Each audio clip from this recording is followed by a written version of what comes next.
আসসালামু আলাইকুম। সম্মানিত দূরে এবং কাছের মরিচ চাষি ভাইয়েরা, আপনারা কেমন আছেন? আশা করি সবাই ভালো আছেন। তো পড়ন্ত বিকেলে আসছি আমার মরিচের প্রজেক্টে। তো দেখতে পাচ্ছেন চারা রোপণের পর থেকে গাছগুলো কিন্তু আস্তে আস্তে কত বড় হয়ে গেছে, কতটা যত্ন পরিচর্যার মাধ্যমে এই প্রজেক্টটাকে গড়ে তোলা হয়েছে, কত টাকা ইনভেস্ট করা হয়েছে, গাছে খুঁটি পড়ানো হয়েছে, গাছগুলোকে সময় মতো স্প্রে, অনুখাদ্য ইত্যাদি সব কিছু দেওয়া হচ্ছে। তো এগুলো দিয়ে মোটামুটি আমার প্রজেক্টটা বর্তমানে রেডি হয়ে গেছে। গাছে কিন্তু মরিচও ধরে গেছে।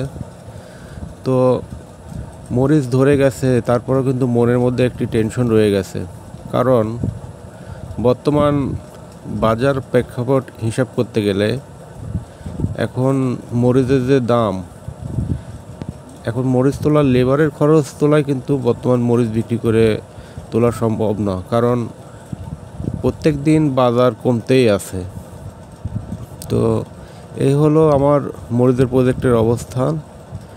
তো মরিচের প্রজেক্ট গড়ে তুলেছি, কিন্তু মনের মধ্যে কিন্তু যে স্বপ্নটা নিয়ে রাখছিলাম গত বছরে, যে দামের হিসাব নিকাশ করে এই টাইমে, সেই স্বপ্নটা কিন্তু এবার পূরণ হওয়ার সম্ভাবনা যে কতটুকু আছে এটা নিয়ে খুব কনফিউশনে আছি।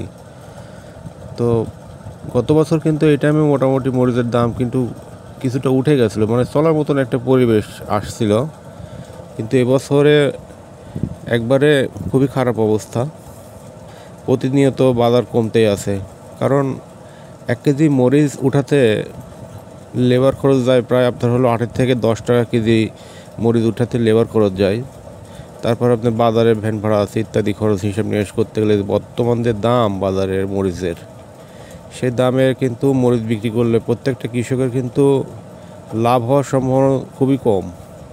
কারণ একটা মরিচ গাছে কিন্তু অন্যান্য ফসলের তুলনায় প্রচুর পরিমাণে পরিচর্যা প্রয়োজন হয়। কারণ মরিচ গাছে অনেক ধরনের কিন্তু রোগবালাইয়ের শিকার আক্রান্ত হয়ে থাকে। পাতা কুঁকড়ানো, ডাল পচা, গোড়া পচা ইত্যাদি কিন্তু বিভিন্নভাবে লেগেই থাকে মরিচ গাছে। তো এই জন্য কিন্তু অন্যান্য ফসলের থেকে কিন্তু মরিচের খরচটা কিন্তু তুলনামূলক বেশি। তো সম্মানিত ভাইয়েরা, আপনারা তো বিভিন্ন এলাকায় বিভিন্ন অভিজ্ঞ মরিচ চাষিরা রয়েছেন, তা আপনারা অবশ্যই কমেন্টস করে জানাবেন যে আপনাদের প্রত্যেকের এলাকায় মরিচের বাজার কেমন যাচ্ছে, সামনে কি মরিচের বাজার আদৌ কি ভালো হবে না কমে যাচ্ছে যেতেই থাকবে। তো অবশ্যই আপনারা কমেন্টস করে জানাবেন, এবং প্রত্যেকের এলাকায় কার কার এলাকায় কেমন দাম যাচ্ছে, তো সামনে ভবিষ্যৎটা কেমন হবে অবশ্যই কমেন্টস করবেন। কারণ আমরা কিন্তু একবারে নতুন, বেশি পুরাতন মরিচ চাষি না, গত বছর থেকে মরিচ চাষ করছি। তো ধন্যবাদ সবাইকে, অবশ্যই আপনারা কমেন্টস করে জানাবেন।